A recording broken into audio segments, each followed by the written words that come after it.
자, 이번 종목 뉴스 스크랩을 통해서 한번 알아보도록 하겠습니다. 원스토어, 라인과 손잡고 일본, 동남아 공략이라고 되어 있습니다. 자, 일본과 동남아, 그 다음에 동남아 중에서도 대만과 태국이 그 대상인데요. 한국에서의 카카오톡과 마찬가지로 라인이 국민 메신저 역할을 하고 있습니다. 사실 라인도 우리나라에 들어오긴 했지만 카카오톡이 점유율을 달성해 버리면서 라인이 좀 밀렸죠. 자, 해외 공략을 나서는 계획을 좀 조율 중인데요. 전략적 협력 관계가 구축이 되면 올해 하반기부터 해외 시장을 본격 공략할 예정입니다.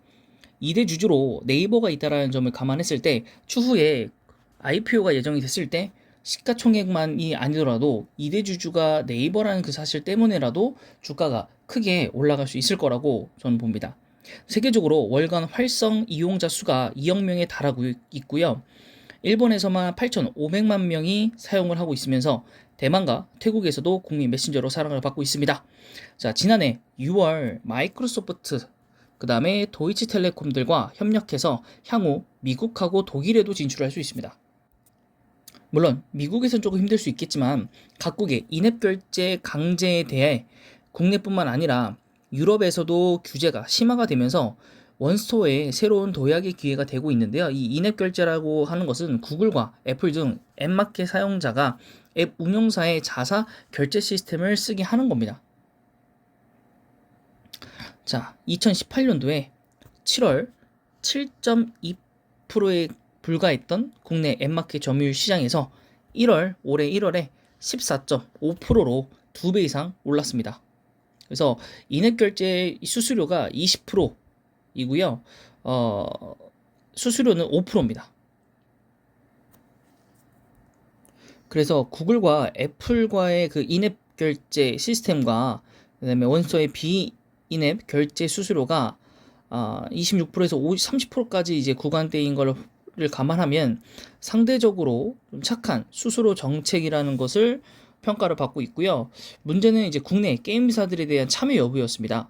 이게 과거에도 영상으로 제가 한번 남겨드린 적이 있었는데 국내 게임사들이 원스토어에 게임을 내지 않는 이유는 점유율이 없기 때문이다. 그리고 해외 시장이 없기 때문이다 라고 했어요. 그래서 해외 판매망을 더 늘리면 그만큼 국내사도 늘어질 거고 그럼 점점 더 점유율이 올라가겠죠. 그래서 올해 무조건 상반기에는 IPO를 마무리를 해야 합니다. 그래서 거기서 생긴 투자금을 가지고 해외 거점들에 투자를 하는 거죠.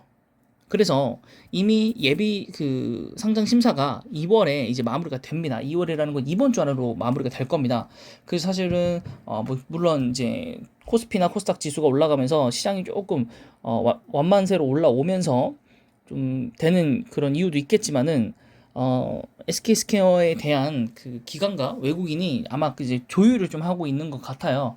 뭐 이번 주에는 그 청구가 끝날 것이다 혹은 뭐 다음 주 월요일에 끝날 것이다 뭐 이런 게 정보가 있을 겁니다. 그래서 이제 좀 매수세가 좀 들어오고 있는 상황이고요. 그래서 올해 4월까지 해가지고 IPO가 끝날 수가 있다. 그래서 뭐 상장을 4월에 할지 5월에 할지 모르겠지만 무조건 5월 내지 6월에는 합니다.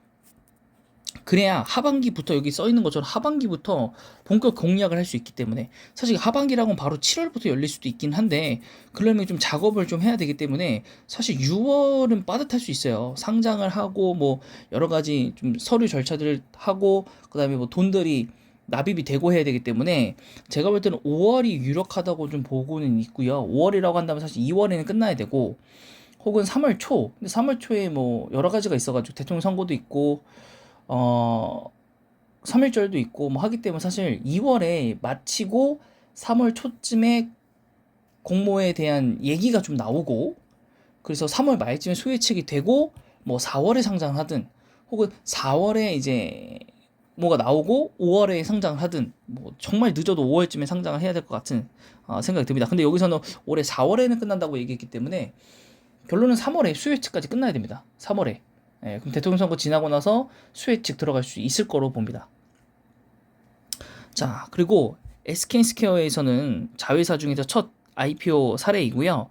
SK텔레콤 약사상 사내 조직을 첫 자회사 상장을 하는 것이기 때문에 더욱더 주목을 받고 있고 이 이후로도 상반기 안으로나 혹은 상반기 이후에 바로 연달아서 SK 실더스가 상장할 예정이기 때문에 SK 스퀘어 같은 경우에는 일정 부분을 뭐 팔거나 뭐 본인이 예상한 것보다 훨씬 더 위로 상승하게 되면 전략 매도를 했다가요, 다시 수급으로 들었을 때 다시 매수를 해서 SK 실더스가 시총이 더 크니까요, SK 실더스에 대한 또 상승분을 먹으면 더 좋지 않을까 생각을 하고요. 네, 그 뒤로는 좀 한창 조금 밑으로 갔다가 팀의 모빌리티와 그 다음에 근데 11번가는 좀 미뤄졌어요. 아마 내년에 나올 것 같고. 그럼 사실 티맵도 좀 구체적인 건 아니기 때문에 내년을 밀릴 수 있어요. 왜냐 카카오 모빌리티도 내년을 밀렸기 때문에 내년 밀린다는 얘기도 있기 때문에, 네, 어쨌든 그런 지금 얘기들이 좀 있습니다. 자, 그래서 주봉상으로 SK 스퀘어를 좀 담아봤고요. SK 스퀘어 같은 경우에는 어디쯤이었는지 제 기억이 안 나는데, 이때쯤이었던 것 같은데요. 아닙니다. 이때쯤이군요. 네, 요렇게 쭉 내려와서 탈 때 내려올 때, 네, 요때쯤에 이제 제가 매수를 한번 했었고요. 그다음에 여기 올라갈 때, 예, 전량 매도를 하고, 예, 그다음에 좀 더 올라가고 나서 다시 하락할 때, 네, 요때 또 지켜보고 있다가, 네, 요때 다시 한번 매수를 좀 들어갔고요. 다시 지금 내려간 상태에 또 뭐 추가 매수하면서 지금 현재 거의 수익권에 도달을 했고요. 저는 뭐 보통 사실 뭐 원스토어기 때문에 여기까지는 뭐 무리일 수도 있다고 보는데, 사실 여기까지는 좀 무난하게 도달하지 않을까. 그래서 지금 뭐 56,000원이라고 하고, 지금 사더라도 한 6,000원, 주당 6,000원 정도의 수익은 좀 나지 않을까라는 생각을 좀 하고 있고요. 그럼 10%? 10%가 좀 넘죠? 예, 10% 정도, 10%가 살짝 안 되네요. 근데 그 정도면은 좀, 예, 만족스럽지 않나. 네, 그래서 뭐 지금부터 이미 뭐 수익이 나신 분들도 있겠지만 사실 그럴 분은 없어요. 왜냐면 여기서 잡으시는 분들은 별로 없기 때문에, 거의 다 물려서 잡았기 때문에. 네, 그래서 저도 물려서 잡았긴 했지만, 예, 꾸준히 뭐 매수를 하면서 좀 평단을 어느 정도 좀 많이 낮췄고요. 네, 그래서 뭐 거래량도 아직 뭐 73만, 뭐 80만 주 근처로 좀 살아 있고, 네, 주봉상으로 보시면은 지금 이때 상승한 이후로는 거의 상승한 지금 이력이 없기 때문에, 또 한 번 쏘면 또 어디까지 쏠지 모르는 회사고, 네, 아직 상장한 지 12월, 1월, 2월 거의 3개월밖에 안 됐거든요. 네, 그럼 아직도 이제 4월, 6개월 보유 예수는 아직 풀리기 좀 아직 많이 남았고 하니까, 뭐 아무래도 SK 실더스가 상장하거나 이제 그때쯤 시점에 나올 수 있기 때문에 그 전까지는 좀 괜찮지 않나, 지금 구간이 제일 괜찮지 않나 싶습니다. 네, 그래서 우선 그렇고 시가총액 거의 8조에 이제 거의 육박하고 있고요. 사실 여기는 10조 정도로 이제 그 자산 가치가 있기 때문에 아직 2조라는 좀 룸이 비어 있습니다. 2조 정도 더 사야 돼요. 2조 정도 더 사야 되고, 그래서 2조 정도라고 하면 대부분 한 6만 5천 원에서 한 7만 원까지 좀 볼 수 있는 거거든요. 그래서 요 정도 구간까지 좀 무난하지 않을까라는 생각을 합니다. 저는 뭐 개인적으로 한 6만 2천 원 정도까지 좀 깨주고, 혹은 여기 고점까지만 넘어주면 뭐 좋지 않을까라는 생각을 좀 합니다. 다만 상장 주식수가 조금 많긴 합니다.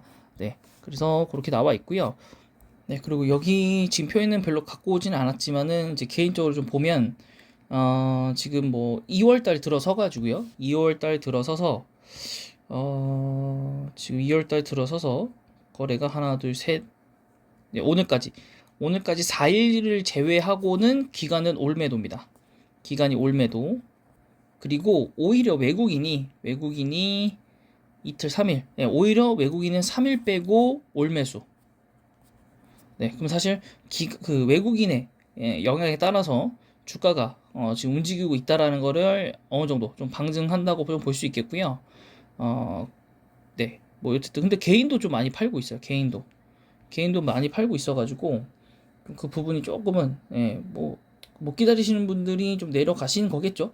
예, 그래서 2월 전까지는 매수하셨다가 좀 많이 파시는 것 같은데 조금 아쉽죠. 예, 그래서 요게 아무래도 돌아서는 순간, 혹은 기간도 이제 그 수요예측 결과 끝나고 나서, 수요예측이래, 그 상장 심사가 끝나고 나서부터, 네, 매수세가 들어오면 외국인도 매수세가 조금 줄긴 할 수도 있겠지만, 그만큼 기간이 훨씬 더 많이 물량을 그 받아 먹으면서 개인들한테 주가가 쭉 끌어올라지면, 또 그때 개미가 타고 그때 외국인이 팔고 기관이 팔면서 쭉 올라갈 수 있는 그런 상황이 좀 나오지 않을까. 그래서 뭐 전쟁 위기만 없다면 사실 이번 주에 주가가 쭉 올라가면서 수요일이나 목요일쯤에 예비 상장 절차가 끝난 그 뉴스와 함께 하락세로 좀 접어들 수 있기 때문에 이번 주 첫 주봉부터 굉장히 좋게 상승이 나왔고, 이 주봉이 한 요 정도 구간까지만 요렇게만 나와주더라도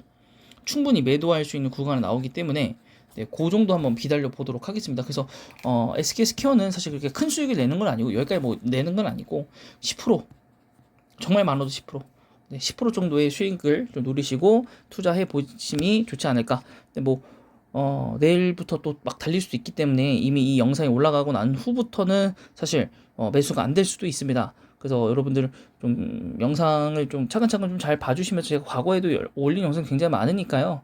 또 관심 없다고 안 보지 마시고 또 이렇게 차근차근 하나씩 좀 시청해 나가시다 보면 또 투자 아이디어가 잡히고 또 이런 것들이 있기 때문에 도움이 되시리라고 좀 봅니다. 네, 이번 영상은 여기까지고요. 영상이 마음에 드셨다면 구독과 좋아요 그리고 댓글까지 부탁드릴게요.